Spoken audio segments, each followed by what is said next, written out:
Sino hindi nasaktan na? Sino hindi umaasa? Meron akong isang kwento. Merong isang babae nagmahal. Umibig. Nasaktan. Hinanga. Iyak. Maling pag-ibig, maling panahon, nagbunga ng dalawang bata. Dumating yung time, itong nanay na to, dahil tinakpan niya yung pamilya niya dahil sa pagmamahal. Wala na tumutulong sa kanya kasi yung lalaking minahal niya, pero sinaktan siya, iniwan siya. Iniwan siya na meron dalawang anak.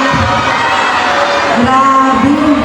So ang gusto ng babae na yun, yung nanay na yun, katanghali ang tapat. Gusto niya mangyari, patay yung anak niya na 4 years old at yung 2 years old. Isang babae, isang lalaki, mas matanda yung lalaki.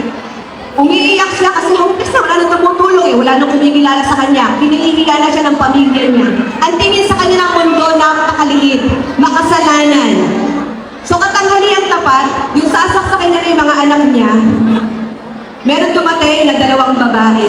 Ang sinabi ng babae na to doon sa, ang sinabi ng mga babae na to doon sa babae umiiyak, alam mo ba, mahal ka ng Panginoon. Umiyak sa lalo. Sabi niya, kung mahal ako ng Diyos, bakit nangyari sa akin to? Kung mahal ako ng Diyos, ganyan, ganyan, ganyan.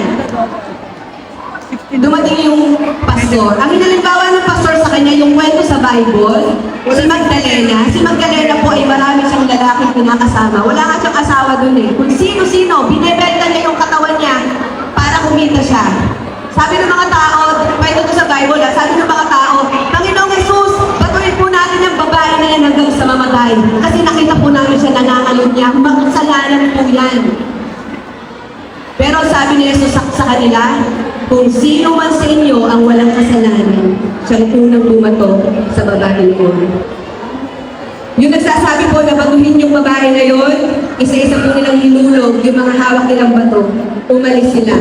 Kasi lahat ay makasalanan. Sinabi ni Jesus kay Magdalena, humayo ka at huwag nang magkasala. Yung babae po na gusto magpakamatay nung katanghalian, nagkaroon po siya ng pag-asa na kahit pala ang liit ng tingin ng mundo sa kanya, na kahit pala ganun yung buhay niya, meron pa palang hope na babaguhin siya ng ating Panginoon. At salamat sa Panginoon kasi hindi niya tinuloy na patayin yung dalawang bata. Kasi yung isang bata po na yun, ako po yun. Kung pinatay ako ng nanay ko noon, wala sana ako dito ngayon.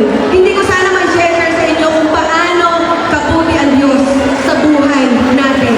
Na kahit ikaw ay makasalanan, alam mo ba, hindi mahalaga kung ikaw ay makasalanan, kung ikaw ay nagkakasala, kahit ano ka pa, mahal ka ni Lord. Youth Revolution, Battle Against Depression. Ngayon po, under recovery po ako, nasa depression po ako. Halata ba? Hallelujah talaga. Buti na lang, hindi halata. Kristyano po ako, naglilingkod ako sa Panginoon, nagbabasa ako ng Bible. Nagbuo po ako ng page sa Facebook noong pandemic time. Meron po nagko-comment, meron po nagme-message sa akin, Ma'am, paano po ka makakakope sa depression? Nagsasabi ko lang, mag-pray ka lang. Kasi hindi ako naniniwala sa depression eh. Kasi sabi ko, pag nagbabible ka, may faith ka sa Lord, hindi ka tatapos yan. Pero pina-experience sa akin yun. May tinuturo sa akin ng Panginoon. Humarap po ako sa psychiatrist, nagpunta po ako sa mental hospital. Nile-level up ako ng Lord kasi meron siyang purpose sa buhay ko. Dumating yung time na hindi ako makatulog, hindi ako makakain, ayaw ko nang lumabas, hindi ko na pinapahalaga yung sarili ko. Sobra, grabe po talaga.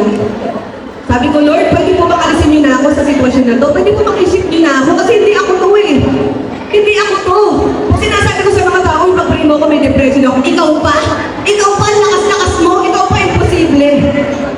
So guys, children, mga teachers po dyan, hindi po yung tingin natin akala nating masaya, akala nating okay sila, ay okay talaga. Matuto po tayong mga musta. Kasi hindi man nakikita natin sa social media, minsan, ang saya-saya niya, nagpa-party-party pa yan, pero mamaya, winakasan niya na yung buhay niya. Isang simple pangungumusta. Panginoon.